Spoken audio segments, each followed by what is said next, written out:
በበዓለ ሃምሳ ጊዜ ተነጥቀን ያስለመድነውን ጸሎትና ስግደት እርግፍ አድርገን ትተን እንገኛለን። በበዓለ ሃምሳ ብዙዎቻችን የጸሎት ሰነፎች እንቅልፋሞች ሆነናል። በፊት የጸሎት ሰዓታችን ለሚይዙ እንዳቀማቸው ለሚጋደሉ ከነዚህ ነገሮች ለወራት መገታት እንደሚከብዳቸው ይታወቃል። ስለዚህ ስርዓቱንና እንዴት ባለ መንፈሳዊ ሕይወት በዓለ ሃምሳን ማሳለፍ እንዳለብን እናያለን። በስመ አብ ወወልድ ወመንፈስ ቅዱስ አሐዱ አምላክ አሚን።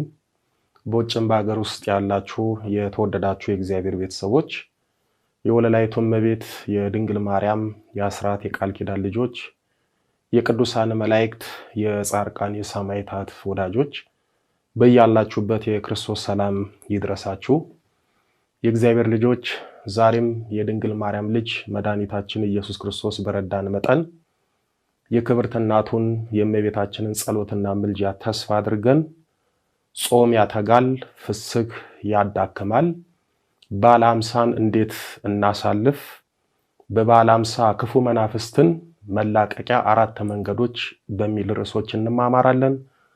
የቅዱሳን አምላክ ልዑል እግዚአብሔር ምስጢሩን ይግለጽልን። የወለላይቱ እመቤት ልጆች አብይ ጾምን አብቅተን የትንሣኤውን ብርሃን አይተን የደስታ ጊዜ ሆነውን በዓለ ሃምሳ ላይ እንገኛለን። ታዲያ ይህ በዓለ ሃምሳ ለብዙዎቻችን ለመንፈሳዊ ሕይወት የመዳከም ምክንያት ይሆናል። በአብይ ጾም የነበረንን ብርቱና ትጋት ያለውን የጸሎት ሕይወት በበዓለ ሃምሳ ላይ አንደግመውም። ይህም የሚሆነው በበዓለ ሃምሳ ከአምልኮት ስግደት ውጪ የንስሐ የተጋድሎ ስግደትና ጾም ስለሌለና የጥሉላት ምግቦችን በመብላት ከሚመጣው ስጋዊ ድካም ነው። በዓለ ሃምሳ እጅ ታጥቦ ወደ ምሳ ስለሚባል አብዝቶ መብላት ለጸሎት ዝለት ስለሚዳርገን አብዛኞቻችን ጠዋት ተነስተን የዕለት ውዳሴ ማርያም ለመጸለይ መከራ ይሆንብናል። ማታ ያስለመድነውን ጸሎት ለመጸለይ ትልቅ ሸክም ይሆንብናል። በመብላት በመጠጣት የሚመጣ ስጋዊ ዝለት ለመንፈሳዊ ዝለት ይዳርጋል። በበዓለ ሃምሳ የብዙዎቻችን መንፈሳዊ ብርታት፣ የጸሎት ትጋት፣ የዕለት ተዕለት የአምልኮት ሕይወት በጣም ይቀንሳል። የአንዳንዶቻችንማ ራሳችንን እስኪገርመን ራሳችንን እስክንታዘብ ምን ነክቶኝ ነው ያ ትጋቴ፣ ያ ብርታቴ፣ ያ ጽናቴ፣ ያ የጸሎት ሕይወቴ፣ ያ የጸሎት ፍላጎቴ የት ሄዶ ነው እንዲህ የሰነፍኩት የዛልኩት እስክንል ድረስ እንደክማለን። የባሰብንና የሰይጣን ወጥመድ ውስጥ የገባን ደግሞ የአብይ ጾምን ትጋት በበዓለ ሃምሳ ጊዜ ተነጥቀን ያስለመድነውን ጸሎትና ስግደት እርግፍ አድርገን ትተን እንገኛለን። በበዓለ ሃምሳ ብዙዎቻችን የጸሎት ሰነፎች እንቅልፋሞች ሆነናል። በፊት የጸሎት ሰዓታችን የሚያልፈው በጸሎት ነበረ። አሁን የጸሎት ሰዓታችን የሚያልፈው በዩቲዩብ፣ በቲክቶክ፣ በፌስቡክ ወዘተ ነው። በፊት ያለ ጸሎት መተኛት ሞት መስሎ የሚታየን አሁን ያለ ጸሎት መተኛትን ለምደን ማታ ማታ ጸሎት አልባ ሆነናል። ትንሽ የበረታን ጠዋት የሞት ሞታችንን በብዙ ትግል ጸሎት እናደርጋለን። የሰነፍን ደግሞ በቀድሞ ጸሎታችን እየተጽናናን እግዚአብሔር የማያውቀው የለም እያል ራሳችንን እየሸወድን በባዶ እያጽናናን ያለ ጸሎት እንውላለን። ሙልጭ ያሉ ሰነፎች ደግሞ ከጸሎቱም ከስግደቱም ርቀው ስለ ጸለዩ አይደለም እግዚአብሔር የውስጥን ነው የሚያው ይላሉ። ውስጣቸው ጸሎት ሳይሆን ክፋት፣ ምቀኝነት፣ ቂመኝነት ነው ያለው፣ ወይም ውስጣቸው ምንም የለም። በጣም የሚያስቁ ምዕመናን ደግሞ አሉ። ለምን አትጸልዩም ስትሏቸው መንፈሳዊ ድክመታቸውን የጸሎት ባዶነታቸውን ለመሸፈን ብለው እግዚአብሔር የልቤን ያውቃል፣ እግዚአብሔር ልብ ነው የሚያየው፣ ዋናው ልብ ነው ይላሉ። ልብ ቢኖራቸውማ ይጸልዩ ነበረ። ለመጸለይ ልብ ያስፈልጋል። ልብ አጥቶ ዋናው ልብ ነው ማለት ጅልነት ነው። ዋናው ልብ ነው እያሉ የሚያሰንፏችሁን አትስሟቸው። እነሱ ባለ ልብ ሳይሆኑ ልበ ቢሶች ናቸው። የሚጸልዩበት እግዚአብሔርን በጸሎት የሚያስቡበት የሚያመሰግኑበት ልብ ሳይኖራቸው ዋናው ልብ ነው እንደሚሉ ሰዎች ልበ ቢሶች የሉ። ከሌሎች ለየት የሚሉት ደግሞ በበዓለ ሃምሳ የማይጸልዩት ወይም በጸሎት የሚሳነፉት አሊያም ጸሎትን እርግፍ አድርገው የሚተውት በጾም ወቅት አንድ ነገር እግዚአብሔርን ጠይቀው ለጠየቁት ጥያቄ መልስ ሲያጡ ወይም የጠየቁትን ነገር እነሱ ባሰቡበት ጊዜ ከእግዚአብሔር ከመቤታችን ባለማግኘታቸው ምክንያት ተስፋ ቆርጠው እግዚአብሔርን እመቤታችንን አኩርፈው ነው። እነዚህ የሚጸኑ ሳይሆኑ የሚፈተኑ ስለሆነ ጸሎት ለመተው ከእግዚአብሔርና ከቤተ እግዚአብሔር ለመራቅ የሚቀድማቸው የለም። ከእግዚአብሔርና ከእመቤታችን አንድ ነገር ሲፈልጉ ጸሎት ይጀምራሉ። የሚፈልጉትን ነገር ሲዘገይባቸው እግዚአብሔር የከለከላቸው መስሏቸው ተስፋ ቆርጠው መታገስ አቅቷቸው ጸሎት እርግፍ አድርገው ይተዋሉ። እንዲህ አይነት ምዕመናን ጸሎተኞች ሳንሆን ምንደኞች ወይም ጥቅመኞች ነን። አንድ ነገር ስንፈልግ እንጸልያለን፣ ስናጣ ጸሎት እንተዋለን። አንድ ነገር ስንፈልግ ጸሎት እንጸልያለን፣ ሲዘገይብን ጸሎት እናቋርጣለን። የወለላይቱ እመቤት ልጆች በበዓለ ሃምሳ የክፉ መናፍስት ውጊያ እጅጉን ይበረታል ያይላል። እንኳን በዓለ ሃምሳን አስታከን ጸሎት ስግደት ትተን ቀርቶ በአጽዋማት ጊዜ ያለውን ትግልና ውጊያ የሚያውቀው ያውቀዋል። ግን መትጋት ካለብን በዚህ በበዓለ ሃምሳ ነው። ምክንያቱም በጾም ጊዜ ሁሉም እንዳቅሙ ይተጋል። በሚበላበትና በሚጠጣበት በተለይም ጾም የንስሐና የተጋድሎ ስግደት በሌለበት በዚህ ወቅት በጸሎትና በአምልኮት ስግደት መትጋት ትልቅ ሰማያዊ በረከት ነው። በዚህ በበዓለ ሃምሳ በአብይ ጾም በጾም በስግደት የደከመ ሰውነት የጥሉላት ምግቦችን ሲያገኝ ከጾምና ከስግደት ሲያርፍ ሰውነታችን ለመንፈሳዊ ተግባራት ይለግማል። ሰውነታችን የተለያዩ የፍስክ ምግቦች ሲያገኝ ስጋ ይደረጃል፣ ደም ይሞላል። በዚህም በጾም ወቅት የተለጎመ ሰውነት ይፈታና በፍትወት በመቃጠል ለዝሙት ይዘጋጃል። ለዚህም ነው በጾም ወቅት ሰውነታቸውን የገዙና የገቱ ሰዎች በፍስክ ወቅት በዝሙት የሚወድቁት። በዓለ ሃምሳ እንኳን ለጀማሪዎች ለብርቱ መንፈሳዊ ሰዎች እጅጉን የፈተና ጊዜ ነው። ክፉ መናፍስትን የምንቀጠቅጥበት ጾምና ብርቱ ስግደት ስለማይኖር በስንፍናችን የሚበላ የሚጠጣ በማብዛታችን ምክንያት ሰይጣን በተለያዩ ፈተናዎች ያይልብናል፣ በስጋም ለውድቀት ይዳርገናል። ወዳጆቼ እስኪ ከፋሲካ በኋላ እንዴት ባለ ትጋት ወይም እንዴት ባለ ስንፍናና መዳከም ውስጥ እንዳለን ራሳችንን እንጠይቅ። በውኑ በአብይ ጾም ያለው ብርቱ መንፈሳዊነታችን፣ ጥሩ የጸሎት ህይወታችን አሁን አብሮን አለ? ያ የምንወደው ጠዋት ማታ የምንተገብረው የአምልኮት ስግደታችን አሁን አለ? ካለ ሰየው ነው። ከሌለ ግን ጌታችን በማቴዎስ ወንጌል በምዕራፍ 7 ቁጥር 6 ላይ ዕንቁዎቻችሁን በእሪያዎች ፊት አትጣሉ ስላለ ጸሎታችን የአምልኮት ስግደታችን ዕንቁዎቻችን ስለሆኑ በስንፍና መሬት ላይ መጣል የለብንም። ዕንቁ የሆኑ ጸሎትና ስግደታችን በበዓለ ሃምሳ ምክንያት በስንፍና ምክንያት በመዘናጋት ምክንያት የጣልን ካለን እናንሳ። በዚህ በበዓለ ሃምሳ ጥንተ ጠላታችንን ሰይጣንንና ሰራዊቱን የምንዋጋበትና ጸጋ በረከት የምናገኝበት መንፈሳዊ ነገሮች 4 ናቸው። አንደኛው የጌታችን ቅዱስ ስጋውና ክቡር ደሙ ነው። በዚህ በበዓለ ሃምሳ በቻልነው አቅምና ጊዜ ቅዱስ ቁርባን ቶሎ ቶሎ በመቀበል ጸጋ መንፈስ ቅዱስን ማግኘትና ክፉ መናፍስትን መዋጋት እንችላለን። ትልቁ የጸጋዎች ሁሉ ጸጋና መለኮታዊ ጋሻና መከታ ቅዱስ ቁርባን ነውና ይህንን የምለው ብዙ ቆራቢዎች በአብይ ጾም በርትተው ቅዱስ ቁርባን ይቀበሉና በበዓለ ሃምሳ ቅዱስ ቁርባንን እንደ በፊቱ በትጋት መቀበልን ይዘነጋሉ።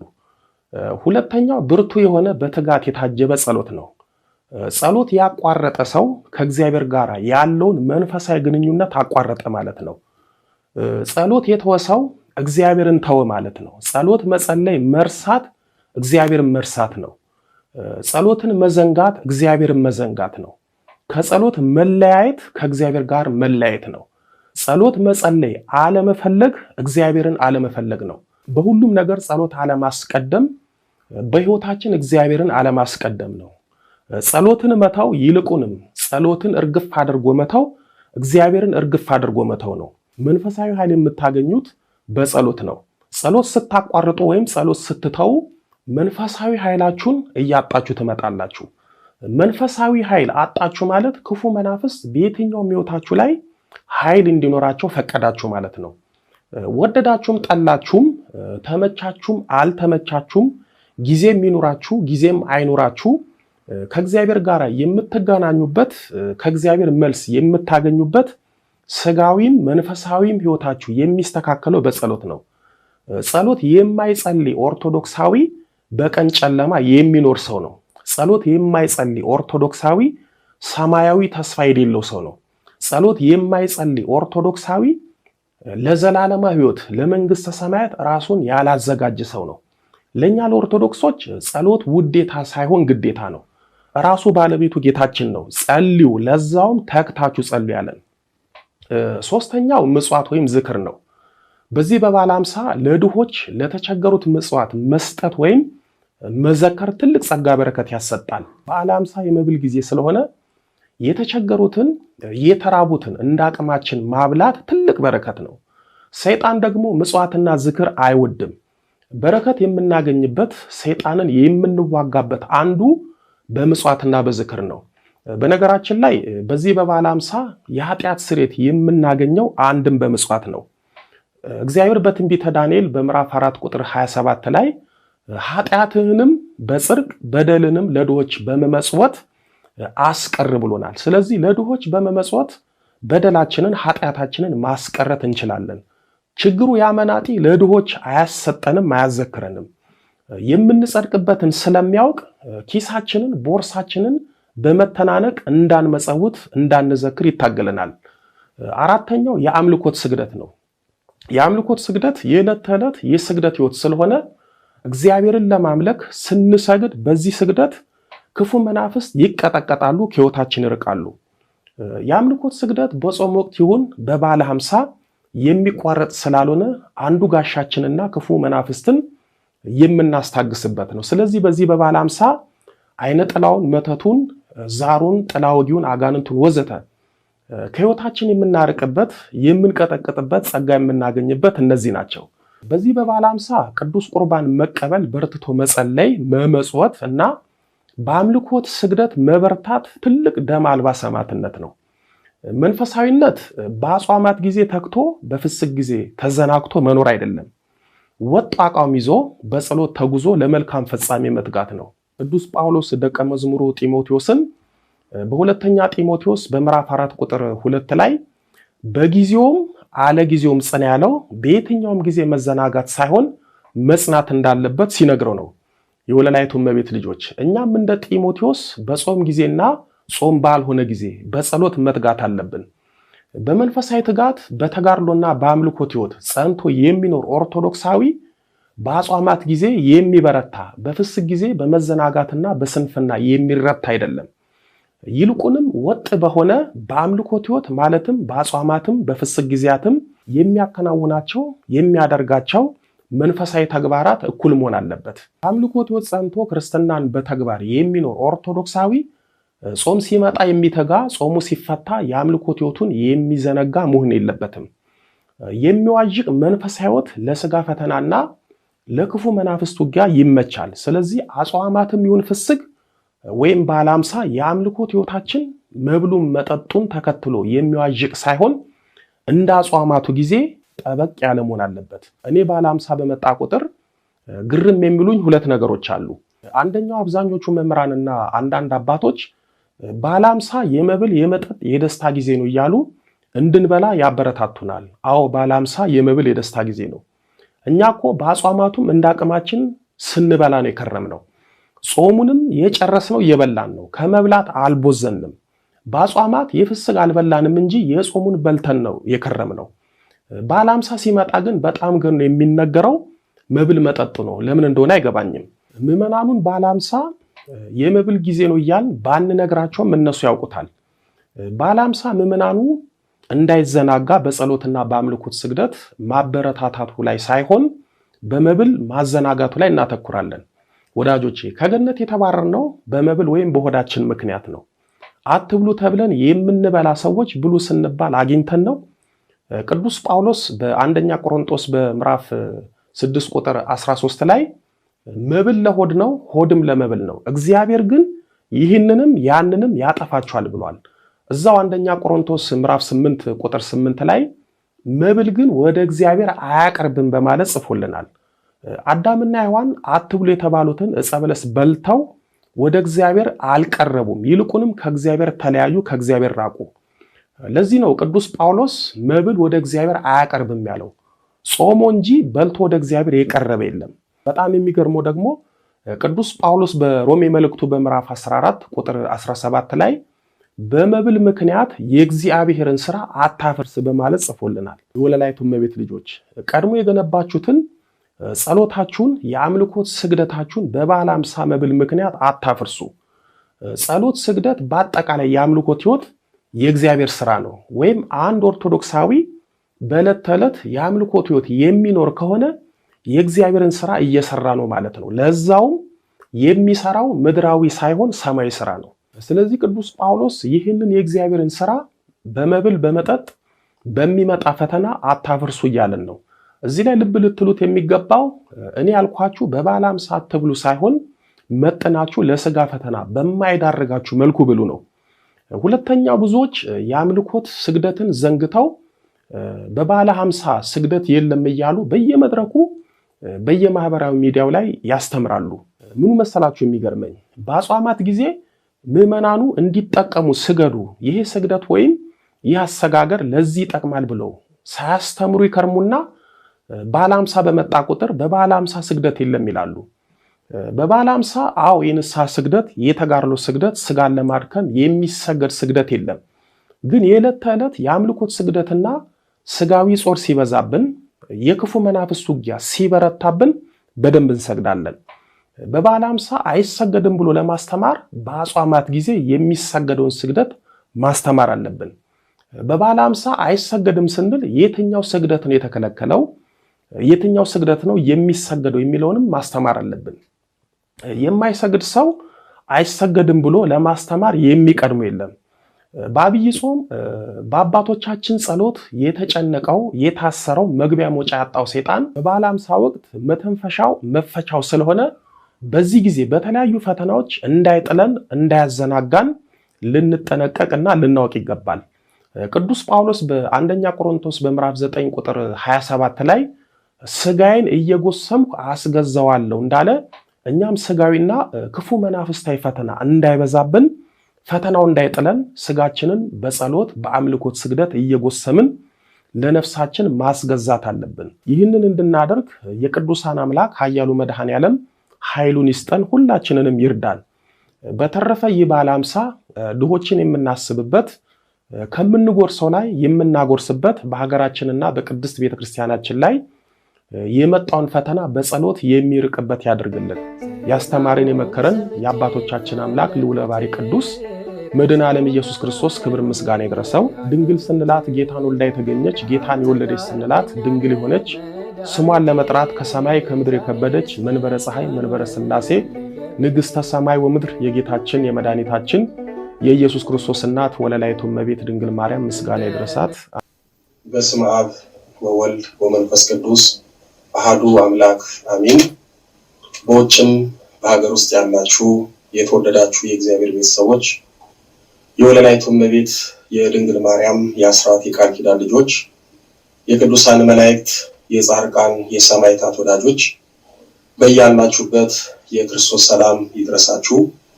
የእግዚአብሔር ልጆች፣ ዛሬ ድንግል ማርያም ልጅ መድኃኒታችን ኢየሱስ ክርስቶስ በረዳን መጠን የክብርት እናቱን የእመቤታችንን ጸሎትና ምልጃ ተስፋ አድርገን እንማማራለን። በበዓለ ሃምሳ ጾም፣ ስግደትና ንስሐ ለምን ተከለከለ? በበዓለ ሃምሳ ንስሐ ከሌለ በኃጢአት ብንወድቅ መፍትሄው ምንድነው? በበዓለ ሃምሳ መብልን በተመለከተ የአባቶቻችን ልምዳቸው ምን ይመስላል? እኛ ከነሱ ምን እንማር? የሚሉትን ጥያቄዎች አንስተን እንማማራለን። የቅዱሳን አምላክ ልዑል እግዚአብሔር ምስጢሩን ይግለጽልን። በዚህ በበዓለ ሃምሳ ብዙዎቻችሁ ጾሙ ወደ መብል ወይም ወደ ፍስክ፣ ስግደቱ ወደ እረፍት በመቀየሩ በስጋ መንፈሳዊ ምቾት እንደሚነሳችሁ ይታወቃል። በዓለ ሃምሳ እጅ ታጥቦ ወደ ምሳ አይደለም የሚባለው። በዓለ ሃምሳ በተለይ ጾም፣ ስግደትና የንስሐ ሕይወትን አጥብቀው ለሚይዙ እንደ አቅማቸው ለሚጋደሉ ከነዚህ ነገሮች ለወራት መገታት እንደሚከብዳቸው ይታወቃል። ስለዚህ ስርዓቱንና እንዴት ባለ መንፈሳዊ ሕይወት በዓለ ሃምሳን ማሳለፍ እንዳለብን እናያለን። እንደሚታወቀው በአብይ ጾም ወቅት ጌታችን በገዳመ ቆሮንጦስ የጾመውን ጾም በሶስቱ አርዕስተ ኃጣውእ ተፈትኖ ሰይጣን ድል እንደነሳና የጾም ስርዓትን እንደሰራልን በማሰብ እኛም አብይ ጾምን ጌታን አብነት አድርገን ጾመናል። ከጾሙ በኋላም የጌታን ሕማም፣ ስቃይ፣ መከራና ሞት በማሰብ ከሕማሙ ለመካፈል ሰሙነ ሕማማትን አሳልፈናል። ከሰሙነ ሕማማት በኋላ ጌታችን ሞትን ድል ነስቶ ከሞት ተነስቶ የትንሣኤን ብርሃን ስላሳየን በበዓለ ሃምሳ በጾም በስግደት ድካመ ሥጋን የምንቀበልበት ሳይሆን በጌታ ትንሣኤ የምንደሰትበት ጊዜ ነው። አንድ ምዕመን በበዓለ ሃምሳ ልስገድ ልጹም ብሎ በግሉ ጾምንና ስግደትን ቢተገብር ጌታችን ኢየሱስ ክርስቶስ በከፈለለት ዘላለማዊ ዋጋ ሳይሆን በራሱ ጊዜያዊ ድካም ወይም ተጋድሎ ብቻ እድናለሁ ብሎ እንደማሰብ ነው። በነገራችን ላይ በበዓለ ሃምሳ ያሉት 50 ቀናት እንደ አንድ ዕለተ ሰንበት ነው የሚቆጠሩት። ለዛም ነው በእነሱ ውስጥ ያሉት የጾም ዕለታት የነበሩት ዓርብና ረቡዕ ጠዋት ለዛው የፍስክ ምግብ የሚበላባቸው። በእርግጥ የመናፍስት ክፉ ውጊያ ላለበት ሰው በጾም በስግደት ለሚተጋ ሰው በዓለ ሃምሳ በመንፈሳዊ ሕይወቱ ላይ ጫና እንደሚያሳድርበት አያጠያይቅም። ግን ከኛ ድካምና ገድል ይልቅ ጌታችን የከፈለልን ዘላለማዊ ዋጋ ተስፋ በማድረግ ድነተ ሥጋና ድነተ ነፍሳችንን እንጠባበቃለን። በዚህ በበዓለ ሃምሳ ለምን አይሰገድም አይጾምም እያል ለምንጠይቅ የበዓለ ሃምሳ ቀናቶች ሚስጥራቸው ምንድነው የሚለውንም ማየቱ መልካም ነው። የበዓለ ሃምሳ 50 ቀናት ዋና ሚስጥር የሰማያዊ ዕረፍት ምሳሌዎች ናቸው። በመንግስተ ሰማያት ደግሞ ድካም መውጣት መውረድ እንደሌለ ሁሉ በበዓለ ሃምሳ ቀናትም መጾም መስገድ አይቻልም። ነገር ግን የዕለት ተዕለት የአምልኮት ስግደት መስገድ ይቻላል። በበዓለ ሃምሳ ስለሚኖረን የአምልኮት ስግደት እንዲሁም የሥጋ ጾርና የአጋንንት ውጊያ ለሚበዛበት ሰው እንዴት መስገድ እንዳለበት ራሱን የቻለ አንድ ትምህርት አቀርብላችኋለሁ። በበዓለ ሃምሳ ጾምና ስግደት የተከለከለበት ሌላው ምክንያት ጌታችን በሉቃስ ወንጌል በምዕራፍ 11 ቁጥር 46 ላይ እናንተ ደግሞ ሕግ አዋቂዎች አስቸጋሪ ሸክም ለሰዎች ስለምታሸክሙ ራሳችሁም በአንዲቱ ጣታችሁ ስንኳን ሸክሙን ስለማትነኩ ወዮላችሁ በማለት በሰዎች ላይ ሸክም እንዳናከብድ አዞናል። እንዲሁም ቅዱሳን ሐዋርያት በሐዋርያት ሥራ በምዕራፍ 15 ቁጥር 28 እስከ 29 ላይ ከዚህ ከሚያስፈልገው በቀር ሌላ ሸክም እንዳንጭንባችሁ እኛና መንፈስ ቅዱስ ፈቅደናል ብሏል። እዚህ ላይ ልብ ልንለው የሚገባን ቅዱሳን ሐዋርያት ከሚያስፈልገው በቀር ሌላ ሸክም ያሉት ጾም ለነፍስ መድኃኒት ቢሆንም ለሥጋ ግን እንደ ሸክም ስለሆነ ጾም በሚያስፈልግበት ጊዜ እንጂ ከጾም ፍቺ በኋላ ሌላ የጾም ሸክም አያስፈልግም ለማለት ነው። ሌላው በገዳም ያሉ መናንያን በዓለም ያሉ ምዕመናን በጾም ወቅት በጾም በስግደት የተጎዳ ሰውነታቸው በጥሉላት ምግብ ካልተጠገነ ወጥቶ ወርዶ ማገልገል፣ ሰርቶ መብላት፣ ወደ ሌላ የተጋድሎ ሕይወት መግባት እንዳያቅታቸው ነው 50 ቀናት የጾም የስግደት ሳይሆን የዕረፍትና የደስታ የሆነው። ፍትሐ ነገሥትም በአንቀጽ 19 በቁጥር 639 ላይ በመዋዕለ ሃምሳ የሚጾም ወይም ሐዘን ያይደለ መንፈሳዊ ተድላ ደስታ ልናደርግባቸው በሚገባን በጌታ በዓላት ቀን የሚያዝን እንደዚሁ ቅጣት ይገባል በማለት በበዓለ ሃምሳ መጾም ማዘን እንደሌለብን ይደነግጋል። እዚህ ላይ ፍትሐ ነገሥቱ መንፈሳዊ ተድላ ደስታ በማለት የገለጸው መንፈሳዊ ተድላ ደስታ የምናገኘው ስጋዊ ምግብ በመብላት ስጋዊ መጠጥ በመጠጣት ብቻ ሳይሆን መንፈሳዊ ምግብና መጠጥ የሆነውን የጌታችንን ቅዱስ ስጋውን በመብላት ክቡር ደሙን በመጠጣት የምናገኘውን መንፈሳዊ ተድላና ደስታ ለማለት ነው። የበዓለ ሃምሳን ተድላና ደስታን አስመልክቶ ብዙዎቻችን የምናስተምረው ትምህርት ልክ ያልሆነ ነው። በዓለ ሃምሳ የተድላ የደስታ የመብል የመጠጥ ጊዜ ነው። ለ50 ቀን ዓርብና ረቡዕ ተሽሯል። የደስታ ጊዜ ነው፣ ብሉ ጠጡ እያልን እናስተምራለን። በእርግጥ ዓርብ ረቡዕ ለ50 ቀናት ተሽሯል። በእውነት የበዓለ ሃምሳ ደስታ ተድላ ስጋችንን ብቻ በመብል በመጠጥ ማስደሰት ነው? እንደውም በበዓለ ሃምሳ ብዙዎቻችን ስጋችንን አስደስተን ነፍሳችንን የምንጎዳበት ጊዜ ነው። የበዓለ ሃምሳ ተድላ ደስታ ማለት እኮ ስጋዊ መብልና መጠጥን ብቻ ሳይሆን መንፈሳዊ መብልና መጠጥ የሆነውን ቅዱስ ቁርባንንም ያካተተ ነው። አንድ ኦርቶዶክስ በዓለ ሃምሳ ተድላ ደስታ የሚሆንለት የጌታችንን ቅዱስ ስጋውን ሲበላ ክቡር ደሙን ሲጠጣ ጭምር ነው። የጌታችንን ቅዱስ ስጋውን መብላት ክቡር ደሙን መጠጣት ትቶ ስጋዊ መብል ብቻ ቢበላ ስጋዊ መጠጥ ብቻ ቢጠጣ በዓለ ሃምሳ የተድላ የደስታ ሳይሆን የፈተና ጊዜ ይሆንበታል። ለዚህም ነው ቅዱስ ጴጥሮስ በአንደኛ ጴጥሮስ በምዕራፍ 4 ቁጥር 8 ላይ በመጠን ኑሩ ያለን። መብል መጠጡ ተድላ ደስታው መጠን ሊኖረው ይገባል። አንድ ነገር አትርሱ። ለቅዱሳን ሐዋርያት መንፈስ ቅዱስ በጽርሐ ጽዮን ከሰማይ የወረደላቸው 72 ቋንቋ የተገለጸላቸው ሰማያዊና ምድራዊ ምስጢር የተገለጸላቸው በዚህ በበዓለ ሃምሳ ነው።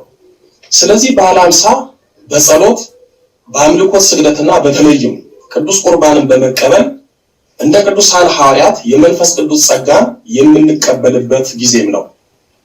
በበዓለ ሃምሳ ንስሐ ከሌለ በኃጢአት ብንወድቅ ወይም ኃጢአት ብንሰራ መፍትሄው ምንድነው የሚለውን ስናይ በዓለ ሃምሳ ለብዙዎች ከበድ የሚለው ንስሐ ስለማይሰጥበት ነው። ለዚህ ነው ብዙዎች በዓለ ሃምሳ ንስሐ መግባት የማይቻለው ለምንድን ነው በማለት የሚጠይቁት። በነገራችን ላይ በበዓለ ሃምሳ ንስሐ መግባት ክልክል አይደለም። ንስሐ ገብተን ቀኖና ወይም ጾም ስግደት ነው መቀበል የማንችለው። የንስሐ ቀኖና የማይሰጠው 50 ቀናት እንደ አንድ ሰንበት የሚቆጠርበትና የደስታ የተድላ ጊዜ እንጂ የንስሐ ቀኖና ተቀብለን የምናዝንበት የምናለቅስበት ጊዜ ባለመሆኑ ነው። ንስሐ የሚያሰኘው በውስጡ የያዘው ጾምና ስግደት ነው። ስለዚህ ጾምና ስግደት በሌለበት የንስሐ ቀኖና የለም ማለት ነው። ታዲያ በበዓለ ሃምሳ አንድ ሰው በኃጢአት ቢወድቅ ንስሐ መግባት ካልቻለ ምን መፍትሄ አለው የሚለውን ጥያቄ መፍትሄው 3 ነው።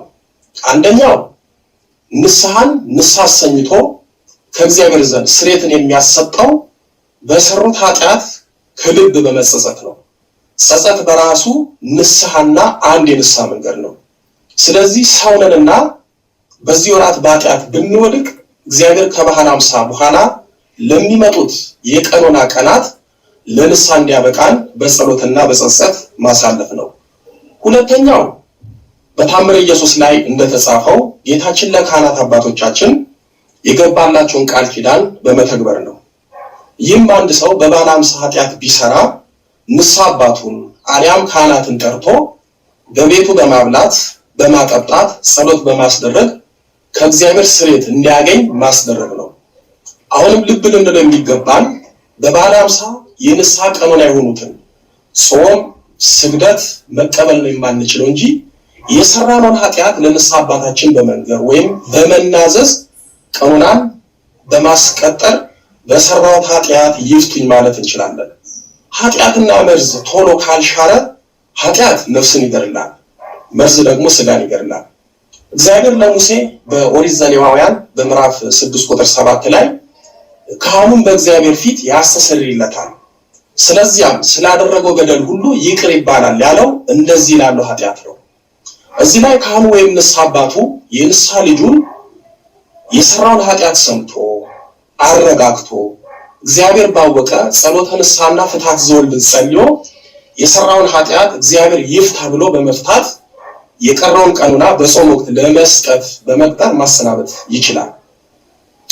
አንዳንድ የዋህ ካህናትና መምህራን በበዓለ ሃምሳ በፍጹም ንስሐ መግባት አይቻልም እያሉ ያስተምራሉ። ካህናቱም ንስሐ ስለማይሰጥ ንስሐ እንሰጥም ይላሉ። ይህ ትልቅ ስህተት ነው። በመሰረቱ ንስሐ የሚሰጠው በሰራው ኃጢአት ለተጸጸተ ሰው ነው። የንስሐ መጀመሪያ ኃጢአትን ለካህን መናዘዝ፣ ተናዞም ስለሰራው ኃጢአት ጾም ስግደት መቀበል ሳይሆን ከዚህ ሁሉ የሚቀድመው እውነተኛ ጸጸት ነው። ጸጸት የሌለበት ንስሐ 1000 ጊዜ ጾም ስግደት ቢቀበሉበት ይቅርታን ያሰጣል። እግዚአብሔር በሰራነው ኃጢአት ይቅር የሚለን ስርየት የሚሰጠን ከልባችን ስንጸጸት ነው። አንዳንዶቻችን በንስሐችን እውነተኛ ስርየት ይቅርታን የማናገኘው እውነተኛ ንስሐ ስለማንገባ ነው። እውነተኛ ንስሐ ማለት ጸጸት ያለበት ነው። ያለ ጸጸት ንስሐ አይሆንም። ኃጢአት ሰርተን ሳንጸጸት ሞትን ብቻ ፈርተን በደነደነ ልብ ንስሐ ብንገባ ተመልሰን በሰራነው ኃጢአት ዳግም እንወድቃለን። ምክንያቱም ከውስጣችን ከልባችን እውነተኛ ጸጸት ስለሌለ፣ እውነተኛ ጸጸት ነው ወደ እውነተኛ ንስሐ የሚወስደን። ስለዚህ በበዓለ ሃምሳ በኃጢአት የወደቀን ሰው የግድ በበዓለ ሃምሳ ጾም ስግደት ስለሌለ በጾም ወቅት ነው ንስሐ የምትገባ አይባልም። እውነተኛ ጸጸቱን፣ እንባውን፣ ቁጭቱን፣ አይለመደኝም ባይነቱን፣ ኃጢአት ያደረሰበትን ውስጣዊ ጉዳቱን፣ መንፈሱ መረበሹን ታሳቢ በማድረግ ማስተናገድ ይገባል። እንደ ምሳሌነት ቅዱስ ጴጥሮስን ብናነሳ ቅዱስ ጴጥሮስ ጌታችንን 3 ጊዜ አላውቀውም በማለት ሽምጥጥ አድርጎ ክዶት ነበር። ታውቃላችሁ፣ ክደት ደግሞ ትልቁና የመጨረሻው ኃጢአት ነው። የፈጠረንን እግዚአብሔር አላውቅም ብሎ ከመካድ የበለጠ ኃጢአት ምንም የለም። ስንት ታምራትን የተመለከተው ጌታችንን ያየው ከሱ ጋር የነበረው ለዛው በዛ በጭንቅ ሰዓት ሌሎቹ ቢክዱ እንኳን እኔ አልክድህም ብሎ አፉን ሞልቶ የተናገረው ቅዱስ ጴጥሮስ ጌታችንን ሲክድ ጌታችን የቅዱስ ጴጥሮስን ታላቅ ጸጸቱን ተመልክቶ ይቅር ብሎታል። ቅዱስ ማቴዎስ የቅዱስ ጴጥሮስን ውስጣዊና ታላቅ ጸጸቱን በማቴዎስ ወንጌል በምዕራፍ 26 ቁጥር 75 ላይ መራራ ለቅሶ አለቀሰ በማለት ጽፏል። ልብ ልንለው የሚገባን መራራ ለቅሶ የሚመጣው ወይም በመራራ ለቅሶ እንባ ከዓይን የሚፈሳው በውስጣዊና በእውነተኛ ጸጸት ነው። እውነተኛ ጸጸት እንደ ቅዱስ ጴጥሮስ መራራ ለቅሶን ያመጣል። እውነተኛ ጸጸት እንደ ቅዱስ ጴጥሮስ መራራ ለቅሶን አስለቅሶ ከጌታ ዘንድ ስርየትን ያሰጣል። ስለዚህ እንደ ቅዱስ ጴጥሮስ ተጸጽቶ አንብቶ የመጣውን ከመመለስ በጸጸቱ ኃጢአቱን ማስደምሰስ ይገባል። በበዓለ ሃምሳ በኃጢአት ለወደቀ ሰው ቀኖና ነው የማይሰጠው እንጂ ንስሐውን ተቀብሎ አረጋግቶ አጽናንቶ በጸሎተ ንስሐ እግዚአብሔር ይፍታ ብሎ ማሰናበት ይቻላል። ለምሳሌ አንድ በድንገት ሌሊት የታመመ ሰው አይ ሌሊት ነው በዚህ ሰዓት የሚያክመኝ አላገኝም ብሎ ሆስፒታል ከመሄድ ይቆጠባል ወይስ ሌሊት ሆስፒታል ሄዶ በድንገተኛው ህመሙ ባገኛቸው ሐኪሞች ይታከማል? ሆስፒታል ሄዶ ባገኛቸው ሐኪሞች ይታከማል። በአጽዋማትና ከዛ ውጭ ባሉት ጊዜያት ኃጢአት ሰርቶ ንስሐ የሚገባ ሰው የቀን መደበኛ ታካሚ ማለት ነው። በበዓለ ሃምሳ ኃጢአት ሰርቶ ንስሐ የሚገባ ሰው ድንገተኛ የሌሊት ታካሚ ነው። ስለዚህ በበዓለ ሃምሳ ድንገት በኃጢአት ብንወድቅ ለንስሐ አባታችን ኃጢአታችንን ተናዘን የሚያዙንን ነገር ማድረግ ግድ ነው። የታመመ ሰው አይታከም እንደማይባል ሁሉ በበዓለ ሃምሳ ኃጢአት የሰራ ሰው ንስሐ ይግባ አይባልም። ኃጢአት የሰራ ሰው የነፍስ በሽተኛ ስለሆነ ሰማያዊ ዶክተር በሆነ በካህኑ የነፍስ ሕክምና ተደርጎለት ከኃጢአት በሽታው ተፈውሶ መመለስ አለበት። ካህናት አባቶቼ የእግዚአብሔር ምሕረትና ቸርነት ታውቃላችሁ። በዚህ በበዓለ ሃምሳ እንደ ቀኑና ብቻ ሳይሆን እንደ ሰው ችግርና እንደ እግዚአብሔር ቸርነት ለንስሐ ልጆቻችሁ በበዓለ ሃምሳን ባማከለ መልኩ ንስሐ ስጧቸው። ከታሰሩበት ከኃጢአት ማሰሪያ በተሰጣችሁ ስልጣንና ጸጋ እግዚአብሔር ይፍታችሁ በሏቸው። አይ በበዓለ ሃምሳ ንስሐ አይሰጥም ብለን ንስሐ ልጃችንን ብንመልስ አሊያም ለሰኔ ጾም ብንቀጥር ያ ሰው ሰኔ ጾም እስኪመጣ ቢሞትስ? ንስሐ ልግባ እያለ የመጣን ሰው ንስሐ ሳንሰጠው ቢሞት ተጠያቂ ሟች ሳይሆን እኛም ነን። ሌላው በበዓለ ሃምሳ ንስሐ ልግባ ያለ ሰው ንስሐ ሳንሰጠው ብንመልሰው 5 ትልልቅ ችግሮች ይፈጠሩበታል። አንደኛው ለምሳሌ አንድ ሰው በዝሙት ከወደቀ በበዓለ ሃምሳ ንስሐ መግባት ስለማይቻል በማለት ሰኔ ጾም ንስሐ ትገባለህ ብለን ብንመልሰው ያ ሰው ወደፊት አንድ ላይ ንስሐ ገባለሁ በማለት በተደጋጋሚ ዝሙት ይፈጽማል። በኃጢአት ላይ ኃጢአትን ይጨምራል። ሁለተኛው አንዱን ኃጢአት ለማውረድ የመጣውን ሰው በበዓለ ሃምሳ ንስሐ አይቻልም ብለን ቀጥረነው ብንመልሰው በዛው በወደቀበት ኃጢአት ዳግም በመውደቅ ሌላም ኃጢአት በመስራት በኃጢአት ላይ ኃጢአትን በመጨመር ይኖርና ንስሐ መግባት በማፈር በዛው ሊጠፋ ላይመጣም ይችላል። ሶስተኛው በአንድና በሁለት ከዛም በላይ ኃጢአት በመስራት ተጸጽቶ የመጣን ሰው አይ በበዓለ ሃምሳ ንስሐ መግባት አይቻልም ብለን ብንመልሰው እግዚአብሔር ስላራራልኝ ነው፣ ይቅር ስላላለኝ ነው፣ አዝኖብኝ ነው በማለት ከፍተኛ ሞራልና የስነ ልቦና ውድቀት ውስጥ ይገባል። ይህ ብቻ አይደለም፣ ለከፍተኛ መንፈሳዊ ዝለትና ውድቀት ይዳረጋል። አራተኛ ያስለመደውን የአምልኮት ህይወት ሊቶ ይችላል። በጥሩ መንፈሳዊ ህይወት ያለ ይልቁንም በዕለት ተዕለት የአምልኮት ህይወት ያለ ሰው ሆኖ በባለ 50 በኃጢአት ቢወድቅ በመጨነቅ በመረበሽ የኃጢአተኝነት ስሜት እየተሰማው የአምልኮት ህይወቱን ሊቶ ይችላል። ከነ ኃጢአቴ እንዴት እጸልያለሁ? ኃጢአት ሰርቼ ብጸልይ እግዚአብሔር አይሰማኝም በማለት ለመንፈሳዊ ጉዳት ይዳረጋል። በዚህ ውድቀት ውስጥ አልፎ ወደ ቀደመ የአምልኮት ህይወቱ ለመመለስ ይቸገራል። በነገራችን ላይ ብዙዎች በዝሙት የሚፈተኑት፣ መጠጥ በመጠጣት የሚጠመዱት፣ በኃጢአትም የሚወድቁት በዚህ በበዓለ ሃምሳ ነው። በዚህ በበዓለ ሃምሳ ጾም የለ፣ ዓርብ ረቡዕ የለ፣ እንደ ልብ ይበላል ይጠጣል። እንደ ልብ ያገኘውን ስንበላ ስንጠጣ ደማችን ይሞላል፣ ስጋችን በምቾት ይደላደላል። ደማችን ሞላ ስጋችን ተመቸው ማለት ስጋችን ሉጋም የሌለው ፈረስ ይሆናል። በተለይ ጾም ስግደት ለስጋችን ሉጋም ነው። ስጋን በኃጢአት እንዳይወድቅ አስሮ ይዛል። ጾም ተፈታ ማለት የስጋ ሉጋም አብሮ ስለሚፈታ በቀላሉ በኃጢአት እንወድቃለን። አምስተኛ በመንፈሳዊታችን ለሚፈትኑ ክፉ መናፍስት በር እንከፍታለን። በአብይ ጾም በርትተን ተግተን ነገር ግን በበዓለ ሃምሳ በኃጢአት ብንወድቅ ጠላቶቻችን በድካማችን በኃጢአታችን ምክንያት ተደራጅተው ወደ ሕይወታችን ይገባሉ፣ ክፉኛም ይፈትናሉ። ለምሳሌ አንዱ ጎበዝ ምዕመን በጾም በጸሎት በስግደት ራሱን ከዝሙት ጠብቆ ነገር ግን በበዓለ ሃምሳ ዝሙት ቢፈጽም ሁለት ነገር ይገጥመዋል። አንደኛው በኃጢአት መውደቅ ሲሆን፣ ሁለተኛው ዝሙት በመስራቱ የዝሙት አጋንንት ይገባበታል። ከዛም የዝሙት አጋንንት ይቆጣጠረዋል። በተደጋጋሚ ራሱን መቆጣጠር እስኪያቅተው ድረስ በዝሙት ይወድቃል። በበዓለ ሃምሳ አንድ ሰው በኃጢአት ቢወድቅ ንስሐ መግባት ካልቻለ ወይም ንስሐ ገብቶ ቀኖና መቀበል ላልቻለ ሰው ምን መፍትሄ አለው ለሚለው ሶስተኛው መፍትሄ ምጽዋት ነው። የእግዚአብሔር ልጆች እኛ ከበደላችን የዳነው በጌታችን በአካሉ ምጽዋትነት ነው። ይህም ቅዱስ ስጋውና ክቡር ደሙ ነው። ይህ ለእኛ ለሰው ልጆች ከጌታ በነፃ የተመጸወትነው ነው። ምጽዋት ስርየተ ኃጢአትን ታሰጣለች፣ ሞትንም ታርቃለች። ስለዚህ በዚህ በበዓለ ሃምሳ ስለሰራነው ኃጢአት ለነዳያን በመመጽወት እግዚአብሔር ስርየት እንዲሰጠን መለመን ነው። ካህናትም ንስሐቸውን ተቀብለን ቀኖናቸውን ወደ ምጽዋት መቀየር ነው። አቅማቸውን ባገናዘበ መልኩ በምጽዋታቸው ለነዳያን፣ ለተጎዱ ገዳማት፣ ለገጠር አብያተ ክርስቲያናትና በገዳም ተወስነው ለሀገራችን ለሚጸልዩት እናት አባቶች በጎ ነገር እንዲያደርጉ ማዘዝ ነው። ለተጎዱ ቤተክርስቲያን ከሆነ መቀደሻ ልብሰ ተክህኖ፣ መጎናጸፊያ፣ ዕጣን፣ ዘቢብ፣ ጧፍ፣ መጻሕፍት ወዘተ ገዝተው እንዲሰጡ ማድረግ ነው።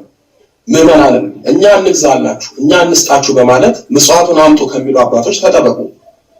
እነሱ ይዘዟችሁ፣ እናንተ ደስ ላላችሁ ተጎዳ ላላችሁ ቤተክርስቲያን ንዋየ ቅድሳቱን ገዝታችሁ ስጡ። በተረፈ የነፍስ ነፃነት እንዲሰማን ከባለ ሃምሳ በኋላ ንስሐ መግባት እንችላለን። የእግዚአብሔር ልጆች ንስሐ ጸጸት፣ ለቅሶ፣ ቁጭት፣ ጾም ስግደት ስላለው በበዓለ ሃምሳ ደግሞ ለቅሶ፣ ሐዘን፣ ጾም ስግደት ስለሌለ ባጭሩ ንስሐ ገብተን ግን ቀኖናን መቀበል ስለማንችል በበዓለ ሃምሳ ሰይጣን የበቀል ጦሩን የኃጢአት ዘሩን ይዞ እንዳይነሳ አንስቶን በኃጢአት እንዳይጥለን ልንጠነቀቅ ይገባል። በበዓለ ሃምሳ መብልን በተመለከተ የአባቶቻችን ልምዳቸው ምን ይመስላል፣ እኛስ ከነሱ ምን እንማር የሚለውን ስናይ በበዓለ ሃምሳ እንደ ልባችሁ እንዳሻችሁ ብሉ ጠጡ ሳይሆን ጾማችሁን አትዋሉ፣ በአግባቡ በመጠኑ ብሉን የተባለው። በገዳም በጾም በጸሎት በስግደት የሰነበቱ አባቶች በበዓለ ሃምሳ ሲመጣ ብዙ ትሩፋት ቢቀርባቸውም ጾምን በተመለከተ ግን እንደ ጸጋቸው የራሳቸውን ዘዴ ይጠቀማሉ። አንዳንድ አባቶች በልቶ ጠጥቶ ከሚመጣ ስጋዊ ኃጢአትና ፈተና ራሳቸውን ለመጠበቅና ከሰይጣን ለመራቅ 50ንም ቀን ጥሬ በመብላት የሚሰነብቱ አሉ። በቀን አንዴ ወይም ጠዋት ተመግቦ ከ24 ሰዓት በኋላ የሚመገቡ አሉ። የራሳቸውን ፈንታ ለነዳያን ሰጥተው ነዳያንን አጥግበው እነሱ ከነዳያን የተረፈውን የሚመገቡ አሉ። ጠዋት ተመግበው ምሳን ትተው እራትን ብቻ የሚመገቡ አሉ። ሰንበትን ላለመሻር ብቻ ረፋር ላይ በልተው በዛው የሚያድሩ አሉ። በጥቂቱ ብቻ መጥነው በመብላት የሚሰነብቱ አሉ። ወዳጆቼ እነዚህ ሁሉ በዓለ ሃምሳን እንዳቅማቸውና እንደጸጋቸው በመመገብ በዓለ ሃምሳን ከጾም ባልተናነሰ ሁኔታ የሚያሳልፉ አሉ። እኛ በዓለም የምንኖር በመሆናችን አመጋገባችን እንደነሱ ባይሆንም ስጋችንን በውፍረት እያደላ ደማችንን እየሞላ በዝሙት ተላላ ከሚያደርገን አመጋገብ ተጠንቅቀን በመጠኑ ብንመገብ ክፋት የለውም። ቅዱስ ጴጥሮስ በሁለተኛ ጴጥሮስ በምዕራፍ 1 ቁጥር 10 ላይ ወንድሞች ሆይ መጠራታችሁና መመረጣችሁን ታጸኑ ዘንድ ከፊት ይልቅ ትጉ፣ እነዚህም ብታደርጉ ከቶ አትሰናከሉምና በማለት በአብይ ጾም የነበረንን ትጋት በበዓለ ሃምሳ ብንደግመው ከኃጢአት ውድቀትና ከክፉ መናፍስት ጥቃት እንጠበቃለን። በእግዚአብሔር ዘንድ ያለንን መጠራትና መመረጥ እናጸናለን። አይ በበዓለ ሃምሳ የተድላ ደስታ ጊዜ ነው በማለት እላፊ በመብላት ስጋዊ ምቾትን ብቻ በመሻት በተሳሳተ ትምህርት እንደፈለግን ብንሆን በእግዚአብሔር ዘንድ ያለንን መጠራትና መመረጣችንን እናጣለን። ቅዱስ ጴጥሮስም እንዳለን እንሰናከላለን። በተረፈ ይህንን ትምህርት ሰምታችሁ ንስሐ መግባት የምትፈልጉ በዘረዘርኩላችሁ መንገድ ንስሐ ግቡ። የአመጋገብ ስርዓታችሁንም አስተካክሉ። ያስተማረን የመከረን የአባቶቻችን አምላክ ልዑለ ባሕርይ ቅዱስ መድኃኔ ዓለም ኢየሱስ ክርስቶስ ክብር ምስጋና ይድረሰው። ድንግል ስንላት ጌታን ወልዳ የተገኘች ጌታን የወለደች ስንላት ድንግል የሆነች ስሟን ለመጥራት ከሰማይ ከምድር የከበደች መንበረ ፀሐይ መንበረ ሥላሴ ንግሥተ ሰማይ ወምድር የጌታችን የመድኃኒታችን የኢየሱስ ክርስቶስ እናት ወለላይቱ እመቤት ድንግል ማርያም ምስጋና ይድረሳት። አሜን። ከእግዚአብሔር ጋር መነጋገር ስትጀምር ሁሉንም ትረሳዋለህ። የሚያስጨንቅህን ትረሳዋለህ፣ ክፋቱን ትረሳዋለህ።